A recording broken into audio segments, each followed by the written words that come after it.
carta del apóstol Pablo a Timoteo en el capítulo 1. Segunda carta del apóstol Pablo a Timoteo, capítulo 1. Y vamos a leer del versículo 3 al versículo 9.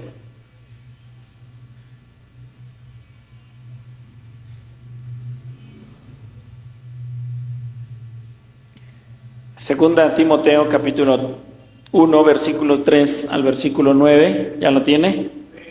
Vamos a leer. La palabra del Señor dice de la siguiente manera: Doy gracias a Dios, al cual sirvo desde mis mayores, con limpia conciencia, de que sin cesar me acuerdo de ti en mis oraciones noche y día, deseando verte al acordarme de tus lágrimas, para llenarme de gozo, trayendo a la memoria la fe no fingida que hay en ti, la cual habitó primero en tu abuela Loida y en tu madre Eunice, y que estoy seguro que en ti también.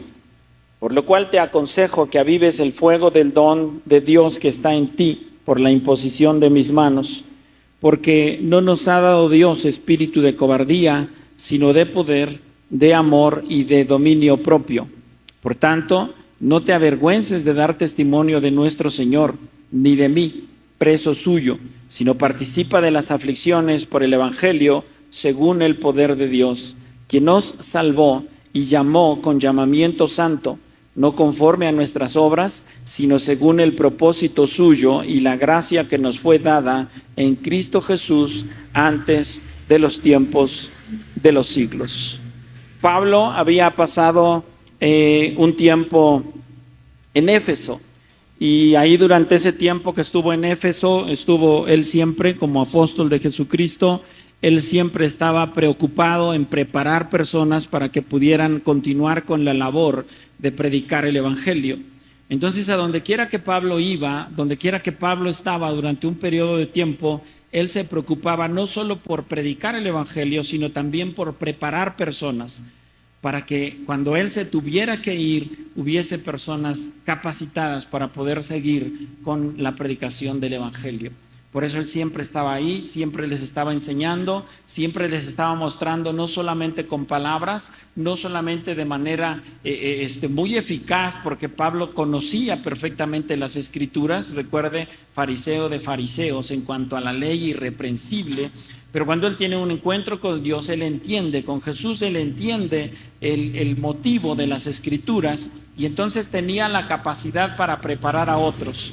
Prepara a Timoteo y lo deja, después de cierto periodo de tiempo, deja a Timoteo a cargo de la iglesia de Éfeso. Una iglesia que empezó, como todas, muy ferviente, una iglesia que empezó con buenas obras, que empezó con muchas ganas, con mucho ímpetu de servir, de agradar a Dios, de obedecer los mandamientos de Dios, y entonces empezó a crecer de una manera muy rápida y muy radical. Todo lo que sucedía en Éfeso era algo sorprendente, algo que emocionaba, y que nosotros, al momento de leer el libro de los Hechos, cuando Pablo está en Éfeso, nos emociona saber todo lo que los hermanos hacían ahí, cómo eran movidos por el poder del Espíritu Santo a renunciar a todas las cosas, a dejar sus libros, porque se acuerda que había los libros de brujería, y que en ese momento ellos empezaron y los llevaron todos y los quemaron, y era una gran cantidad de dinero. No les importaba, con tal de renunciar a todas las cosas que habían estado atándolos, que habían estado doblegándolos en cuanto a su propia conciencia. Entonces todo en la iglesia en Éfeso era precioso.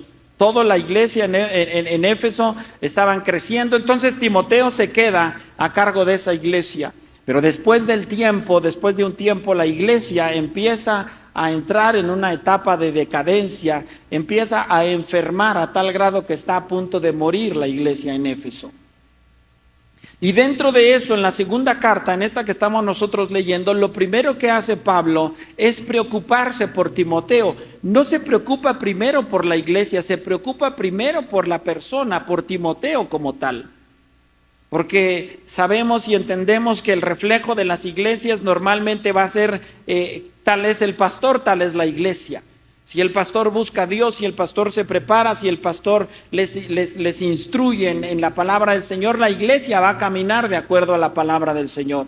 Pero si el pastor es dejado, si el pastor es por ahí, por tratar de portarse buena onda, no corrige el pecado, no llama al ayuno, no llama a la oración, no llama a la búsqueda de Dios, si el pastor es tibio, la iglesia es tibia. Entonces Pablo se da cuenta que la iglesia está entrando en una circunstancia de emergencia y le escribe a Timoteo. Le escribe a Timoteo para preocuparse, para enseñarle, para recordarle lo que él había sido o lo que él era y cómo es que él era llamado. Entonces yo quiero que veamos en esta ocasión 4 puntos muy sencillos, pero que sin embargo nos dejan un mensaje muy importante para nosotros también en este día. En primer lugar, vamos a ver cómo Pablo le habla y le dice aviva el fuego. Cuando se habla de avivar es porque ahí está el fuego, aunque débil, pero ahí está. En segundo lugar, vamos a ver que Dios no nos dio un espíritu de cobardía. Y en tercer lugar, vamos a ver también, dice, no te avergüences de dar testimonio del Señor Jesús. Ante la presión de la sociedad de Éfeso, la iglesia empezaba a menguar en cuanto a su fe y en cuanto al ímpetu con el cual se estaba predicando el evangelio. Y número 4 es que Dios te llamó, y que Dios tiene un plan y que Dios tenía un plan. Pablo le recuerda a Timoteo, tú no estás ahí por casualidad, tú estás ahí porque Dios te llamó y Dios tiene un plan y no es por ti, es porque Él tiene un propósito para ti. Entonces veamos, punto número 1, versículo 6, dice, por lo cual te aconsejo que avives el fuego del don de Dios que está en ti por la imposición de mis manos. Timoteo entonces estaba pasando por momentos muy complicados, por momentos muy difíciles. Se quedó solo, como le menciono, frente a la iglesia de Éfeso, y entonces la iglesia empezó a tambalear y la iglesia empezó a dejar de jalar parejo y empezó a haber situaciones, aunque seguían trabajando, aunque seguían esforzándose para hacer todo lo que ellos hacían, pero había falta de fuego. Ellos seguían predicando, ellos seguían saliendo, ellos seguían entregándose a la obra, seguían llevando despensas, seguían preocupándose por el enfermo, por el necesitado, pero había falta de fuego. Por eso Pablo lo primero que le dice es aviva el don, el fuego que está en ti. Ahí está apagándose, se está extinguiendo, pero necesitas avivarlo. Estaba menguando el fuego. Sí seguía haciendo las cosas, sí seguía al frente de la iglesia. De alguna manera, yo no sé si se reunían martes, jueves y sábados, si se reunían solo el domingo. Él seguía presente, él seguía organizando los eventos, él seguía predicando, él seguía todo, pero llegó el momento en el que lo empieza a hacer de una manera solamente mecánica. Ya no hay fuego. Y ya no hay esa pasión que ardía en el corazón de Timoteo al principio.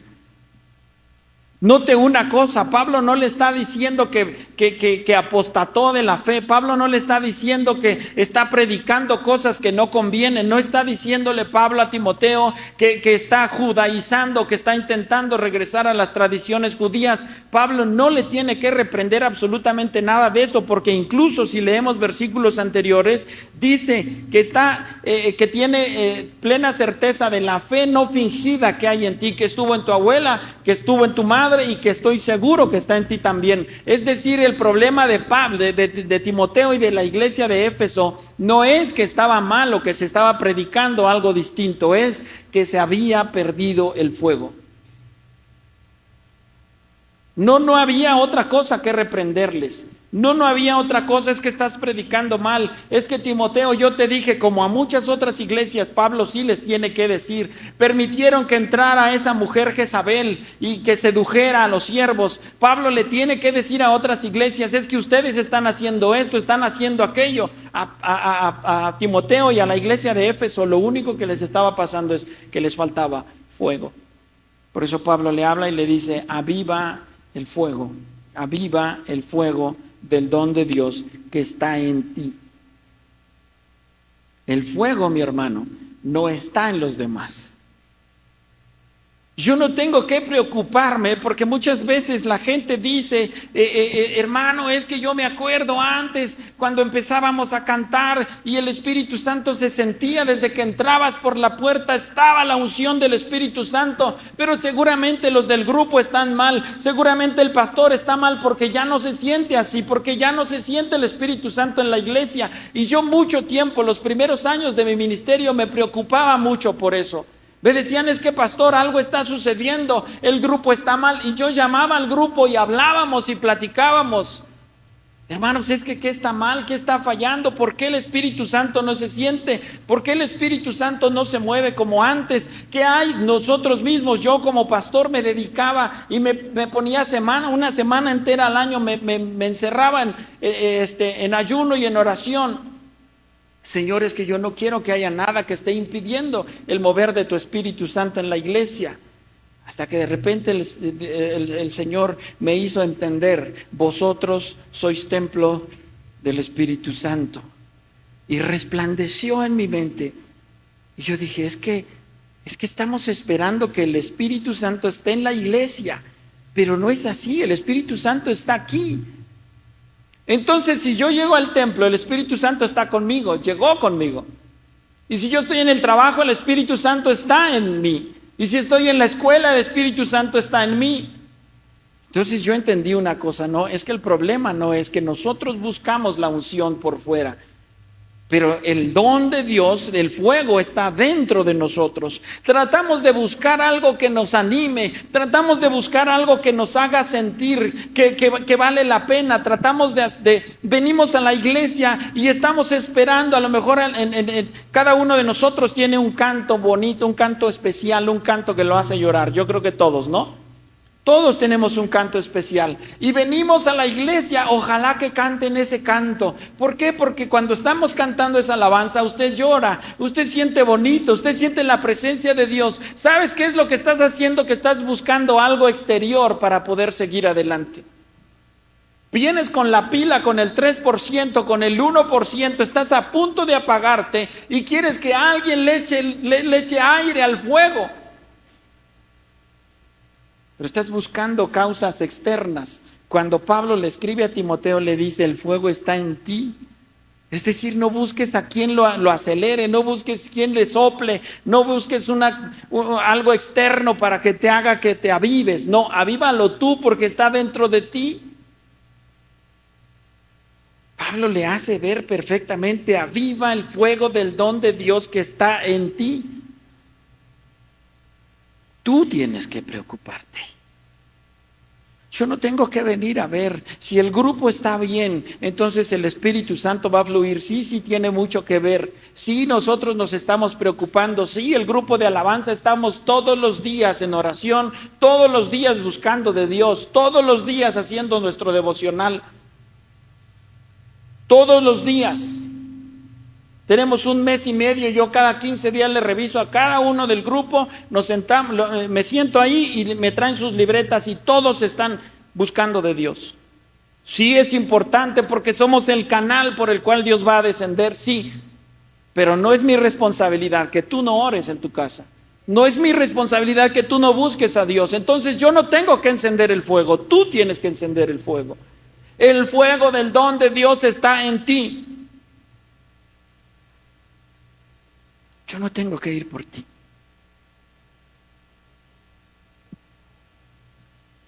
Número 2. Dios no nos dio un espíritu de cobardía, versículo 7, porque no nos ha dado Dios espíritu de cobardía. ¿Sabes por qué, hermano? Cuando Pablo llegó a Éfeso, fue y movió y conmovió las entrañas de la brujería,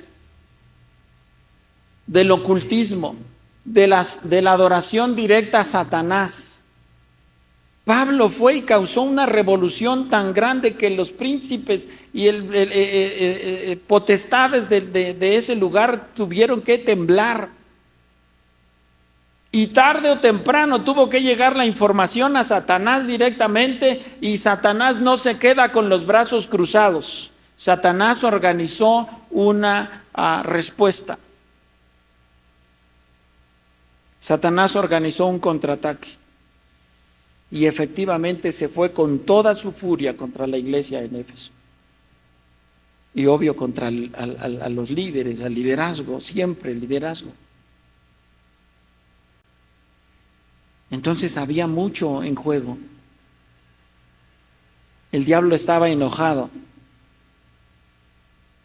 con Éfeso, con la iglesia de Éfeso, con los hermanos. El diablo estaba enojado con Timoteo y le puso nombre y le puso precio a la cabeza de Timoteo. Hace unos meses atrás, creo que ya, si no me equivoco, va a cumplir 2 años que se hizo la primera vez que tuvimos aquí la reunión de jóvenes. El Espíritu Santo descendió de una manera impresionante. El Espíritu Santo levantó a muchos muchachos, no solo de aquí, de las otras iglesias de las que vinieron. Estuvimos adorando a Dios aquí. El Espíritu Santo trajo restauración, trajo arrepentimiento sobre los muchachos.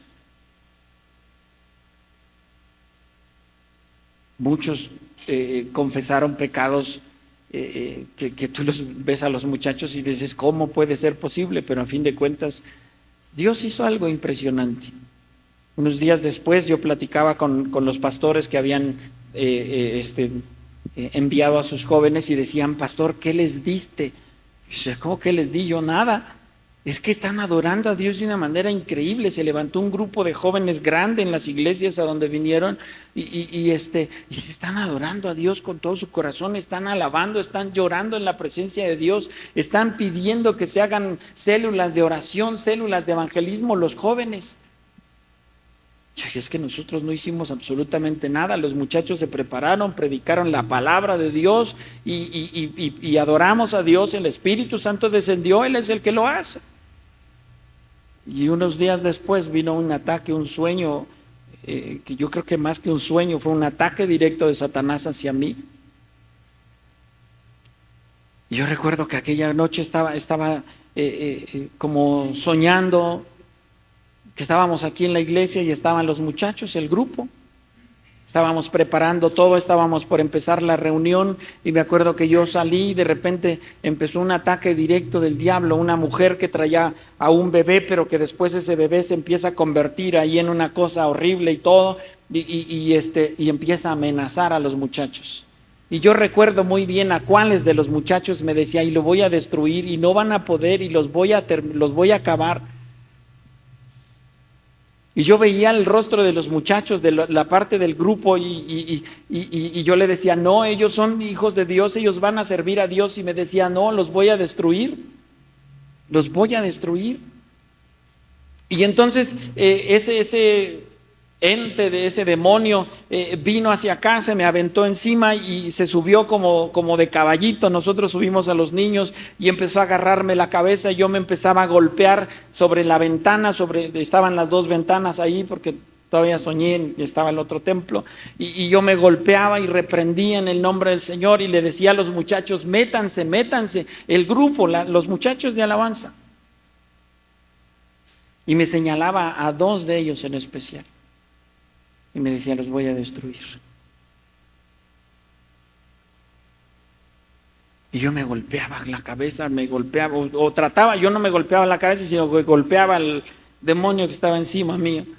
Desperté llorando, no sé, 2, 3 de la mañana llorando, con un miedo terrible, hermano.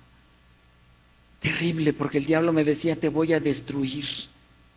Te voy a destruir. Y yo me espanté, soy humano. Me espanté, hermano. Eso fue un domingo en la noche, el lunes en la mañana me levanté y íbamos a ir a una reunión a Iztacalco con el pastor Rafa y íbamos a ir para allá y yo tenía tanto miedo, hermano. Me levanté, me fui a trabajar, pero yo tenía tanto miedo que el diablo me hiciera algo. Yo sabía, entendía que el diablo me quería matar, así lo sentía yo. Y estaba trabajando, iba manejando mi mototaxi, de repente escuchaba el ruido de un carro cerca de mí y me pegaba lo más que podía a la banqueta y me detenía para que el carro pasara. Yo entendía, en cualquier momento un carro se viene sobre mí. Yo tenía temor, miedo, terror. Mi esposa me dijo, nos vamos a ir al rato con el pastor, y le dije, ¿qué crees? No, no le dije en ese momento, le dije, no, no vamos. ¿Por qué no vamos? No, no vamos. ¿Sabes qué tenía yo, hermano? Un miedo terrible de agarrar mi carro y dije, voy a subir a mi esposa, voy a subir a mis 3 hijos. Yo tenía miedo de matarme en el carro. Pero temblaba, hermano, temblaba. No pude trabajar ese día, anduve, pero de por sí yo manejo muy lento. Por ahí hasta los muchachos, mis hijos, me hacen burla de que manejo lento. Voy, dice, se sube una señora que va tarde a la escuela, llega a la hora de la salida. Manejas lento. Pero yo tenía un terror. Me regresé a la casa y de ratito le hablé al pastor, el hermano Rafa, le hablé y le dije, oye pastor, ¿sabes qué? Necesito que me ayudes. ¿Qué pasó? Mira, así, así, así, así. Estaba yo hablando por teléfono con él, orillé mi mototaxi y de verdad, hermano, en la calle lloraba yo de terror. Es que yo siento que el diablo me va a matar, o sea, está enojado. Está enojado. Ya empezó a hablar conmigo, me dio palabra, me dio con la Biblia, me empezó a recordar lo que uno sabe, porque uno lo sabe, ¿sí o no? ¿Te sabes versículos? El Señor es mi pastor, el que habita al abrigo del Altísimo morará bajo la sombra del Omnipotente. Y nosotros recordamos, y cuando estamos cantando el diablo está enojado, hay una razón, sí, el diablo está enojado. Yo me acuerdo que de chiquito cantábamos uno que decía el diablo no tiene poder, pero ya cuando empecé a crecer y empecé a entender, dije, no, sí tiene, y mucho. Yo tenía miedo. El pastor oró por mí, pero aún así el miedo no se quitaba. Y por ahí unos días después, platicando me acuerdo que Salomón me habló y empezamos a platicar por teléfono y todo. Mira, Salomón, pues ahí vamos echándole ganas y todo. Y le platiqué más o menos el asunto y me dijo, ¿sabes una cosa? Es que yo creo que el diablo ya le puso precio a tu cabeza. Y yo le dije, gracias, Salomón, me siento mucho mejor. Yo me siento mucho mejor, Salomón, ¿qué crees? Es que cuando tú predicas el evangelio, cuando tú haces que el diablo retroceda, cuando tú le arrebatas, no somos nosotros, es Dios a través de nosotros, pero Dios está utilizando tu vida, tu predicación, tu ejemplo, tu oración, tu adoración para arrebatarle almas a Satanás. El diablo no se va a quedar quieto. Y esa frase que me dijo, el diablo le puso precio a tu cabeza, no, pues ya no podía menos. Timoteo tenía miedo también, hermano. Por eso Pablo le tiene que hablar y le tiene que decir, Dios no te dio un espíritu de cobardía. Tenemos que ser valientes, esfuérzate y sé valiente, le dijo Dios a Josué. Esfuérzate y sé valiente. El reino de los cielos lo arrebatan los valientes, tenemos que ser valientes. Pero una cosa es ser valiente y la otra cosa es envalentonarse y andar ahí retando al diablo. No, hermano. Cuando de verdad estamos en la brecha, no necesitamos andar haciendo alarde. El diablo te va a buscar y va a tratar de alguna o de otra manera de destruirte, de robarte la fe, de robarte la paz. Pablo le escribe y le dice, Dios no te dio un espíritu de cobardía. Dios no. No sé si a través de la violencia, a través de amenazas, a través de no sé qué, pero el diablo tenía asustado a Timoteo. Y Pablo le dice 3 cosas. Dios te dio 3 cosas para contrarrestar el miedo. La primera, dice el versículo 7, porque no nos ha dado Dios espíritu de cobardía, sino de poder. La segunda, de amor. Y la tercera, de dominio propio. ¿Cuál es el espíritu de poder? Hechos 1:8. Y recibiréis, ¿qué? Poder, cuando haya venido sobre vosotros el Espíritu Santo. Esa palabra poder, dunamis, dinamita, ese es poder. Pero no es tuyo, es de Dios. pero tú lo tienes. Y tú vas a hacer uso de él. Y tú vas a dejar que a través de ti ese poder fluya. Si tú no tienes que tener miedo, porque hay poder en ti. No es tuyo. Pablo dijo que somos vasijas de barro que contenemos el tesoro. ¿Cuál es el tesoro? El Espíritu Santo. Entonces nos dio poder, el Espíritu Santo. Número 2, amor. En 1 de Juan capítulo 4, versículo 18, dice, porque el perfecto amor echa fuera el temor. Y está hablando de Dios. Dios es amor, el que no ama no conoce a Dios, todo eso. Y dentro de, dice ese versículo, el perfecto amor echa fuera el temor. Cuando tú empiezas a mirar lo que Dios está haciendo a través de ti, pero cuando tú te enamoras de Dios y no de lo que te da, y no de lo que haces, porque mira hermano, las iglesias están llenas de personas que aman el ministerio, aman lo que hacen en la iglesia, aman salir a predicar, aman tocar, aman cantar, aman predicar, aman todo, pero no aman aquel del cual predican, porque es bien distinto. Pero cuando el perfecto amor está en ti, cuando Dios está en ti, cuando tú amas a Dios por sobre todas las cosas, tú puedes estar aquí arriba cantando o puedes estar ahí abajo y te vas a gozar igual. ¿Sabes? Nosotros normalmente como grupo de alabanza tenemos que escuchar predicaciones, estudiar acerca de la alabanza, de los grupos de alabanza, de adoración. Y ya han dicho los hermanos, los predicadores, ¿sabes? ¿Quieres ver cuando un integrante del grupo ama a Dios? Quítale su lugar un tiempo en la plataforma. Platica con él y dile, ¿sabes qué? Mira, durante el siguiente mes no vas a tocar tu teclado o no vas a tocar tu guitarra. Y si él empieza y se enoja o ella se enoja, no, es que porque es mi lugar y esto y aquello, él no ama a Dios, él ama a la plataforma. Lo mismo haz con alguien que predique afuera de un hospital. ¿Sabes qué, hermano? Por un tiempo no vamos a ir al hospital. No, hermano, que esto, que qué. Tú te vas a dar cuenta que él no ama a servir a Dios, no ama a Dios, ama a servir. Tú tienes que amar a Dios y ese amor te va a hacer servir. Pero lo mismo da, mira hermano, hoy nos toca cantar aquí, hoy estuvimos acá, la próxima semana a lo mejor el de la batería no está, le toca tocar a otro, y el teclado y los músicos a nosotros mismos.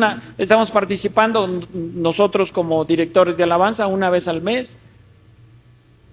Pero no porque no me toque participar, no voy a venir a la reunión. Entonces yo tengo que amar a Dios y tiene que estar el perfecto amor dentro de mí. Y cuando yo amo a Dios por sobre todas las cosas, el temor se va. Sabes, a veces le tenemos mucho miedo al qué dirán, ¿cierto? Durante muchos años hemos estado subyugados al qué dirán los demás. Pero si yo levanto mis manos y lloro, ¿qué va a pensar el que está a un lado mío? ¿Cierto? Pero si yo estoy adorando a Dios y de repente siento ganas de mover mis pies, pero volteo y todos me están mirando así, mejor me quedo quietecito porque ¿qué van a decir? Pero cuando tú te das cuenta y cuando tú realmente conoces a Dios y el amor y amas a Dios por sobre todas las cosas y te das cuenta de que tú estás adorando al Rey de Reyes y Señor de Señores, ¿qué importa lo que piensen los demás? A David le dijo Mical: ah, qué bonito te mirabas ahí desnudándote enfrente de las doncellas. Te veías vil. Pero David sabía a quién estaba adorando. Y él dijo: mira, a tus ojos soy vil, nada más que tú estás hablando desde la amargura de tu corazón, porque Dios me escogió en lugar de tu padre. Pero si a tus ojos soy vil, aún seré más vil, porque voy a seguir adorando a Dios. Y cantamos hace una semana, no sé si hace una semana o dos, no recuerdo, cuando pienso en lo mucho que hizo por mí. Y yo recuerdo de dónde me sacó. Del alcohol, de la droga, de la pandilla, de estar tirado en una banqueta. Él me sacó de ahí. Y cuando yo vengo a adorar a Dios, lo hago con todo mi corazón. Y cuando yo tomo el micrófono, predico ese Dios que me sacó de ese lugar. El perfecto amor echa fuera el temor. Y número 3, Dios nos dio dominio propio. Nosotros tenemos la capacidad a través del Espíritu Santo para vencer las tentaciones y los obstáculos que el diablo ponga frente a nosotros.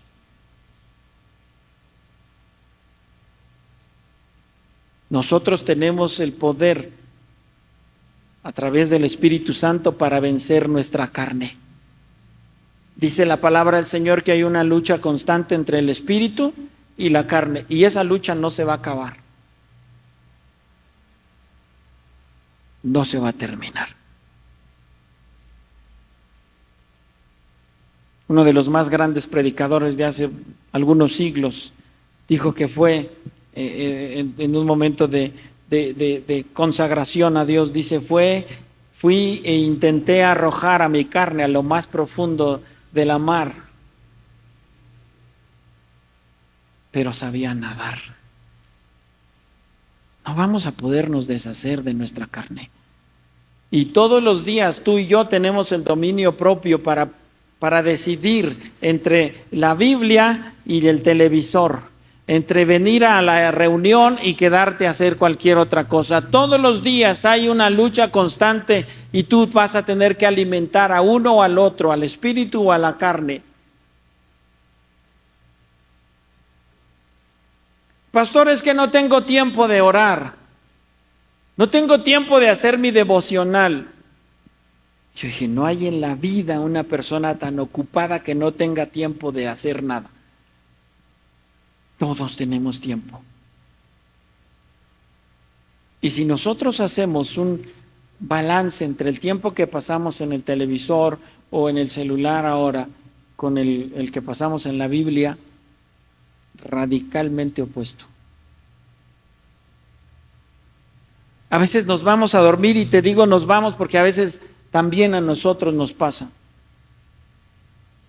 Según tú vas bien cansado, ¿no? No, yo ya no tengo tiempo de orar, ya estoy bien cansado, trabajé hasta tarde, ya no tengo tiempo de orar, de hacer mi devocional, ya me voy a ir a acostar. Cenas, te vas a acostar, pero mientras ya apagaste la luz y agarras el teléfono un rato, y cuando te das cuenta pasó 1 hora y tú sigues viendo el teléfono.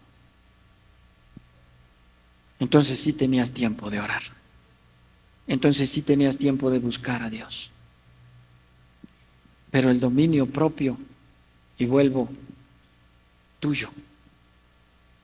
Yo no puedo ir a buscarte, yo no puedo hablarte por teléfono. Oye, me aparece en el teléfono que estás en línea, ya apágalo. Yo no puedo hacer eso. Es dominio propio, es tuyo, tú decides. Tú decides. El miércoles o vengo a la oración o me quedo mejor en casa.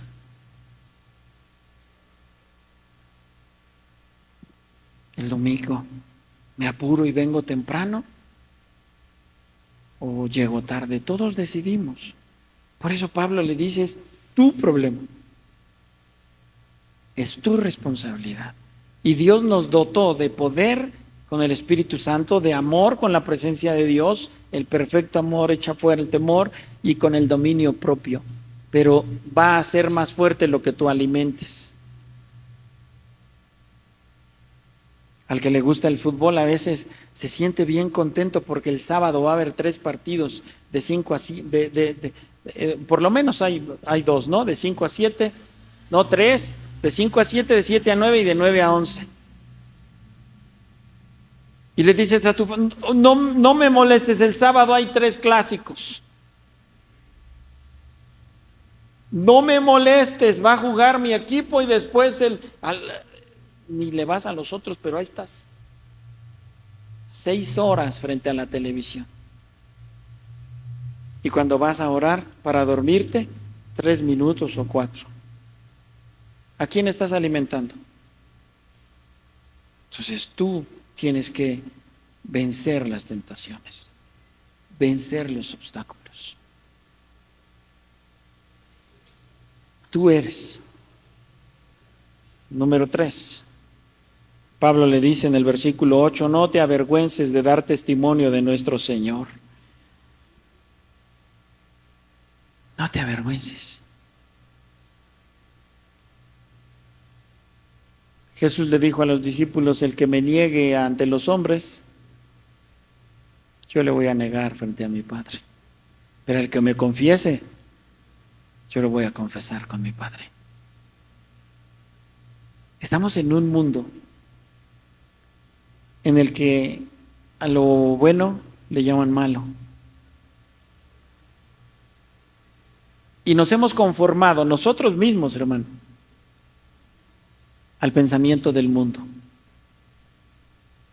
No escribas eso en tus redes sociales porque se pueden enojar. No escribas. Hay una restricción en el internet. Si nosotros estamos predicando y está saliendo en vivo las predicaciones y después pasa por un filtro, y si encuentra palabras que a la sociedad no le gustan, te bloquean tu predica. Y de repente a nosotros nos llegan notificaciones en el grupo del ministerio, que tu video va a ser silenciado por esto, por aquello, por usar estas palabras, por usar aquello. Y si usted sabe cuáles, ¿no? Tú no puedes hablar y decir nada en contra de los homosexuales, nada en contra de las lesbianas, nada en contra del feminismo, nada en contra de esto y de aquello. Nos estamos llenando de miedo.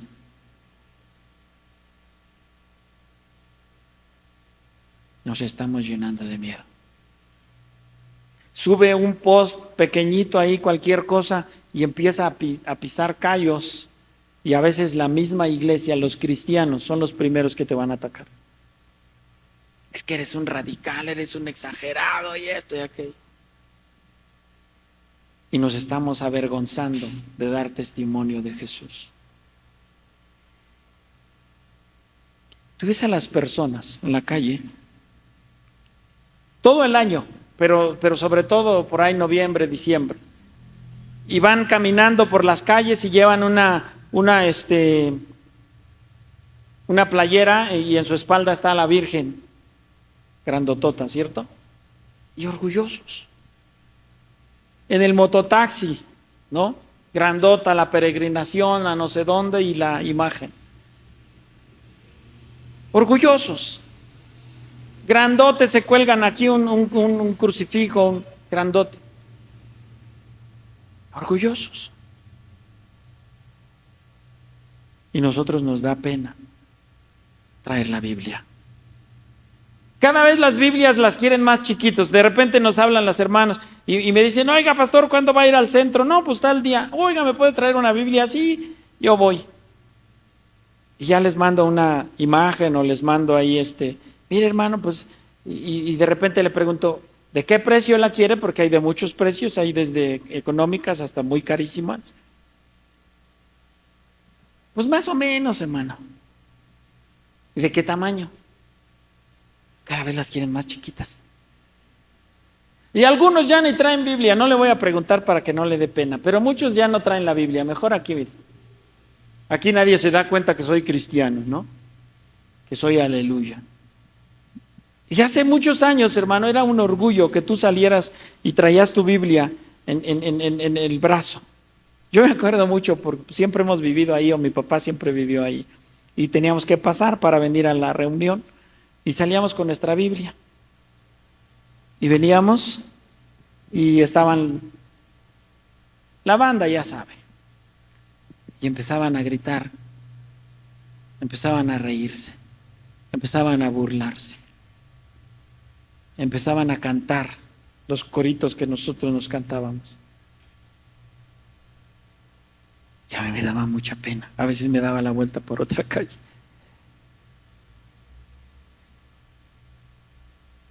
Me daba pena. Y yo iba pasando, a veces solo, a veces con mis hermanos, y la banda empezaba, alabaré, alabaré, es lo que cantaba. Yo sentía feo, me enojaba. Ahí va el aleluya, el aleluya. Una vez cuando estaba en la secundaria, mire hermano, yo ni cristiano era, andaba re mal. Y íbamos a salir de la secundaria y ya sabe, dábamos la libreta, ¿no? Para que nos pusieran los recuerdos y ahí todas esas cosas. Y de mí se burlaban mucho porque pues todos, yo iba en la secundaria aquí, todos sabían. Mi papá puso afuera en la pared, ahí en la casa, grandotote, toda blanca, y puso ahí con unas letras rojas grandotas, solo Cristo salva. Y todos mis amigos pasaban por ahí, los compañeros de trabajo, no, pues era la botana yo. Y se reían de mí, y se burlaban de mí. Y una vez uno me hacía mucha burla y me decía, no, que tu papá, que el pastor, y que esto y que aquello. Y me hizo enojar, estábamos en clase, en el salón de clase, y me hizo enojar, y que me levanto y que le digo, mira, yo prefiero 1000 veces que mi papá sea pastor, a que mi papá esté todo borracho como el tuyo, tirado ahí, mira cómo te tienen la miseria, y a ti, y a tu mamá. No, me arranqué con todo.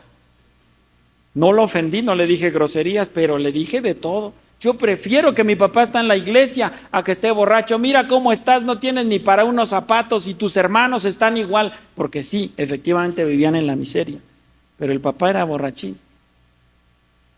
Y luego por ahí uno de los compañeros agarró mi libreta para ponerle ahí mis recuerdos, ¿no?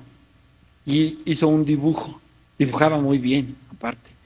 Hizo un karateca, 2 karatecas, y uno era un angelito blanco con alitas, y hizo un demonio negro con cuernos y así feo, y el karateca le estaba dando así una patada aquí en la mera cara y decía, solo Cristo salva. Se estaba burlando de mí y me daba mucho coraje. Ya me daban ganas de decir, como aquella ocasión que nos dijeron de un hermano que se estaba convirtiendo y se burlaban del hermano y se reían de él hasta que un día ya no aguantó y que va contra el otro y lo agarra y le dice, no, pues ahora sí, no, espérate, tú eres hermano, no que alabas a Dios, pues sí, con esta mano alabo a Dios, pero con esta te voy a dar. Y le dio. A veces la presión es mucha y a veces preferimos callarnos. Y mejor no decir que somos cristianos. Y a mí me preguntaban, ¿tú de qué religión eres? En aquel entonces yo trataba de no salpicar la iglesia, ¿no?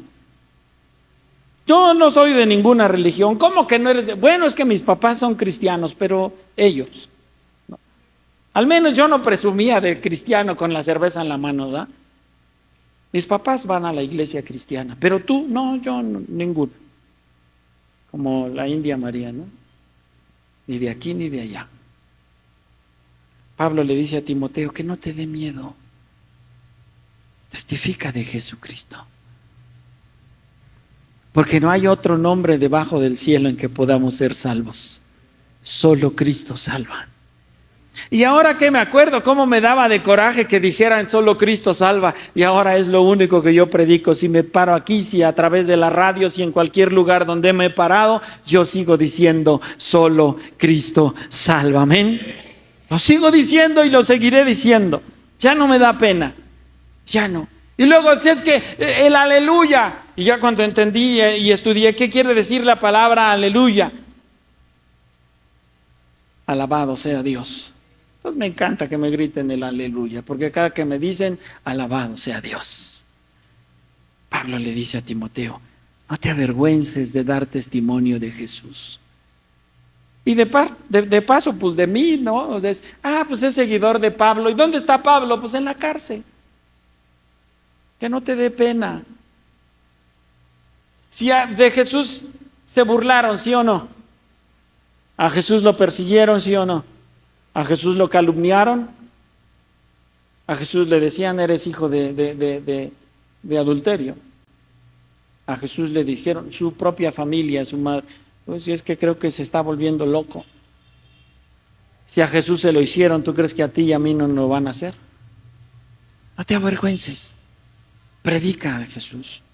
Y ahora en cualquier lugar donde nosotros estamos, de repente empiezan a decir, a preguntar, a hacer, y yo termino diciendo, solo Cristo salva.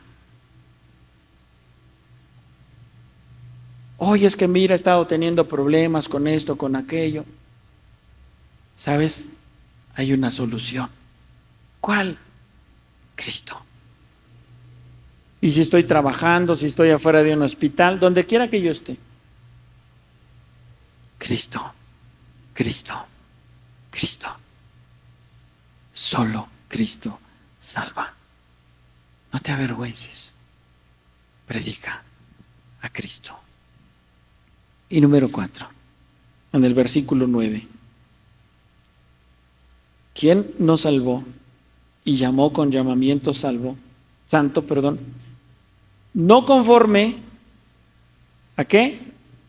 A nuestras obras, sino según el propósito suyo y la gracia que nos fue dada en Cristo Jesús. Entonces, ¿quién es el que nos llamó? Cristo. Y si Él te llamó, Él te va a respaldar. Si Él te llamó, Él te va a acompañar. Nunca te va a dejar solo. A veces pareciera que estamos solos, como nos decía hace rato nuestra hermana. A veces pareciera que Dios está lejos de nosotros y que por más que oramos y que por más que rogamos, por más que intercedemos, pareciera que Dios no está escuchando. Pero déjame decirte una cosa, si Dios te llamó, Él te va a acompañar. Y he aquí, yo estoy con vosotros todos los días hasta el fin del mundo. Y cuando dice todos los días es eso, todos los días. Dios no evitó que esos 3 jóvenes hebreos fueran al horno de fuego, ¿verdad? No lo evitó. Los muchachos le dijeron, mira, rey, Dios, al Dios al cual nosotros servimos, puede librarnos de tu mano, pero aunque no lo hiciera, no nos vamos a doblegar ante tu estatua. Y los echaron ahí. Dios no evitó que cayeran al horno de fuego, pero caminó con ellos dentro del horno. Cuando se asomó en Nabucodonosor y vio y pegó un grito, yo me imagino que se puso de 1000 colores y terminó pálido ahí y todos se quedaron mirando, hubo un silencio. Entonces, ¿qué no son 3 a los que echamos? Sí son 3, pues yo veo 4 y el cuarto, el caminar del cuarto es como semejante al Hijo de los dioses. ¿Sabes? Era Jesús mismo, la teofanía de Dios estaba caminando con ellos. Dios no va a evitar muchas veces tu sufrimiento, Dios no va a evitar muchas veces tu dolor, Dios no va a evitar muchas veces tu enfermedad, pero va a caminar contigo. Dios no va a evitar que se levante una tormenta cuando tú estás en tu barca y está a punto de hundirte. Pareciera que Dios no tenía cuidado de ellos, tuvieron que ir los discípulos, maestro, no tienes cuidado de nosotros, estamos a punto de morir y tú dormido. No, no está dormido, ahí está en la barca. Y mientras Él esté en la barca no se hunde. Él no va a evitar las tormentas, Él va a estar contigo en la tormenta. Él no va a evitar que se levante con toda su furia. Él te va a hacer caminar sobre las tormentas. Allí está Pedro. Si eres tú, hazme que yo camine. Pues camínale. Allí está Pedro caminando por encima de la tormenta. Fíjese bien, no había calmado la tormenta cuando Pedro estaba caminando. No estaba la mar tranquila, no estaba. Él estaba caminando sobre la tormenta. Y él iba a caminar, mientras mantuvo sus ojos en Jesús, caminó y caminó y caminó, y él podía estar ahí, aún a pesar de la tormenta. Cuando él quita sus ojos de Jesús es cuando se empieza a hundir. Y ya te explicaré después en otra predicación lo que significa quitar los ojos de Jesús. Dios no va a evitar, como no lo hizo con Daniel, que fuera echado al foso de los leones, pero va a enviar a su ángel a que le cierre la boca a los leones. Dios no va a evitar, como con José, que te metan y que te metan al pozo, o que te vendan como esclavo, o que te metan a la cárcel. Dios no va a evitar, pero sin embargo Él va a estar ahí y Él te va a prosperar a donde quiera que vayas. Él te llamó, Él te va a respaldar. Llorando una ocasión le dije al Señor, porque había empezado a confiar en mí, creía que yo era el que tenía la capacidad, y Dios me dio una lección, y yo entendí que sin Él no soy absolutamente nada.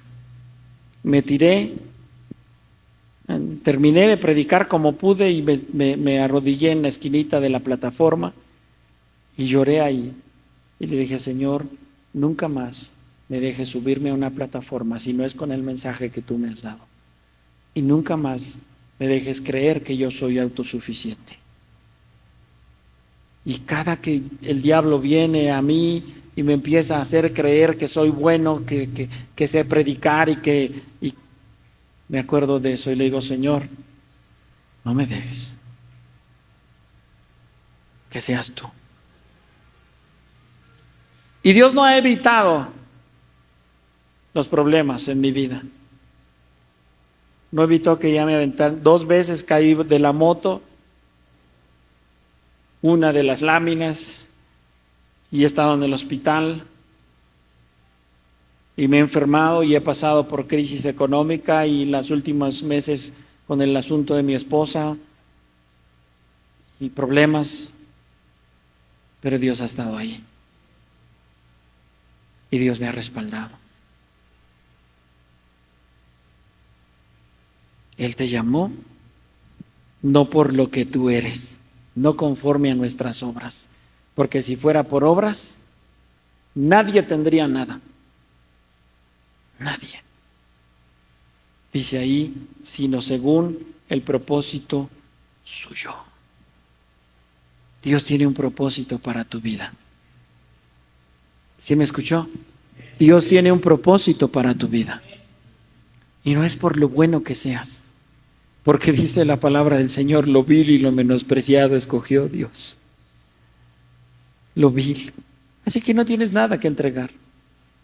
Si tú dices, es que por mi dinero, no, la palabra del Señor dice, Dios mismo, mío es el oro, mía es la plata, ¿qué le puedo dar al Señor? Oh, es que canto bonito, ¿tú crees que es por tu voz? En el cielo hay millones y millones y millones de ángeles, de serafines y de querubines que cantan día y noche, santo, santo, santo. Voces angelicales. ¿Tú crees que Él necesita tu voz y que por eso te llamó? No. O es que toco muy bien mi instrumento. Mi hermano, si el creador de los instrumentos es Él, ¿tú crees que te necesita?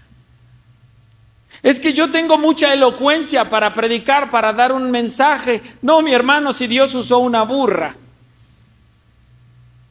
para dar un mensaje. No eres tú. No soy yo. Es su propósito y es su gracia. Dios usó una plantita, una calabacera para dar un mensaje.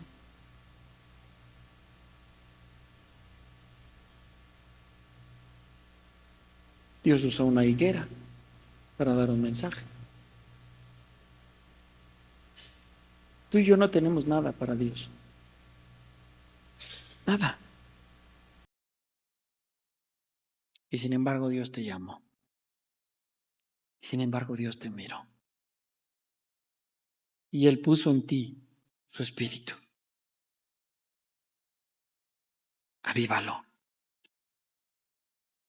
No es responsabilidad del que está a un lado tuyo, no. No es responsabilidad del pastor, del que canta o del que toca. No es responsabilidad de tu papá, de tu mamá, de tu esposo, de tu esposa. Tuya. Tuya. De nadie más. De nadie más. Pastor, es que mi esposo no quiere. Pues déjalo, pero tú sí. Es que mis hijos, pastor. Tú busca. Tú busca. Porque es como la leña. Si a un tronco encendido le acercas uno apagado, tarde o temprano el que está apagado se va a encender. Y puede tardar, a lo mejor hasta está mojado el tronco que te acercaron. Está mojado, pero tarde o temprano el fuego va a hacer que se seque y que prenda también. Y así con nosotros. A lo mejor tu esposo está duro y su corazón enciende el fuego en ti. Y tarde o temprano se va a encender en él. Pero mis hijos, enciende el fuego tú. Y tus hijos van a venir. Créelo con fe. Tus hijos van a venir. Pastor, es que mi esposa, tú, no responsabilices a nadie. Tú, avívalo. Ya está en ti. Recuerda, por tanto, de dónde has caído, dijo Dios, y vuelve a tu primer amor. Vuelve a llorar en la presencia de Dios. Vuelve a decirle, Señor, es que yo recuerdo cuando lloraba en tu presencia. Es que yo recuerdo cuando mi corazón ardía. Ya me urgía que fuera domingo, ya quería estar en la reunión, ya quería estar a adorar.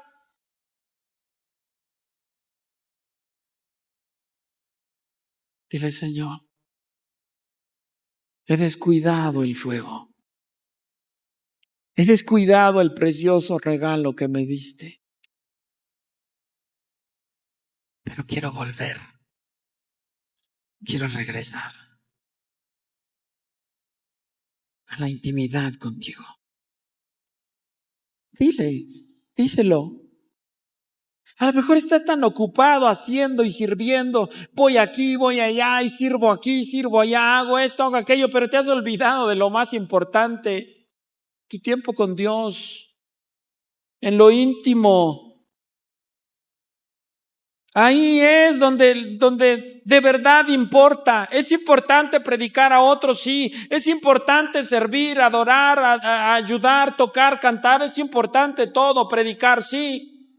Pero lo más importante es ahí en la intimidad. Tú cuando ores, entra en tu cuarto, cierra la puerta y ora en secreto. Y tu Padre que te ve en lo secreto te recompensará en público. El 99.9% del éxito de tu ministerio es en el lugar secreto.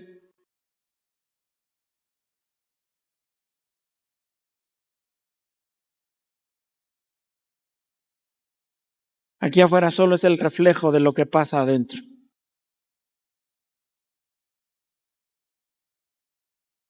Como cantas, como tocas, como te expresas, como predicas, es solo el reflejo de lo que vives en intimidad con Dios.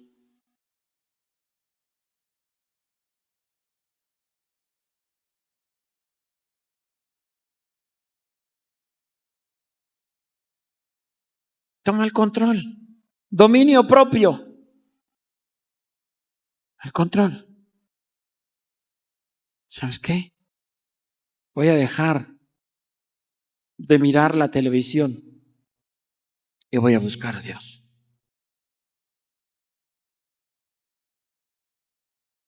Si no te puedes controlar,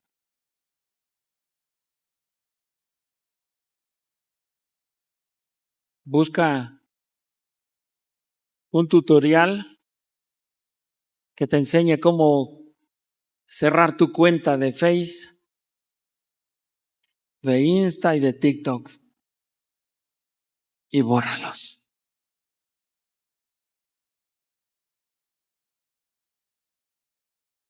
Y busca a Dios.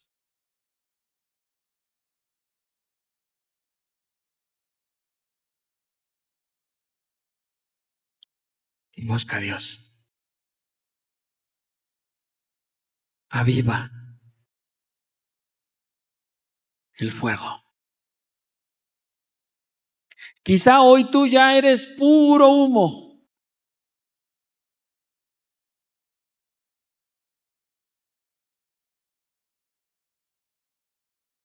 Pero si tú le pides al Espíritu Santo que sople, te puede encender otra vez como carbón. Él lo puede hacer.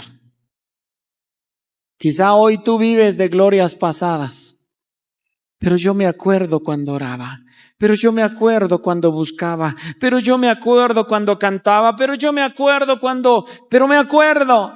Ahora es puro humo. Pídele a Dios que descienda con poder como aquella ocasión sobre los hermanos y que te haga volver a vivir. Pídele al Señor con todo tu corazón.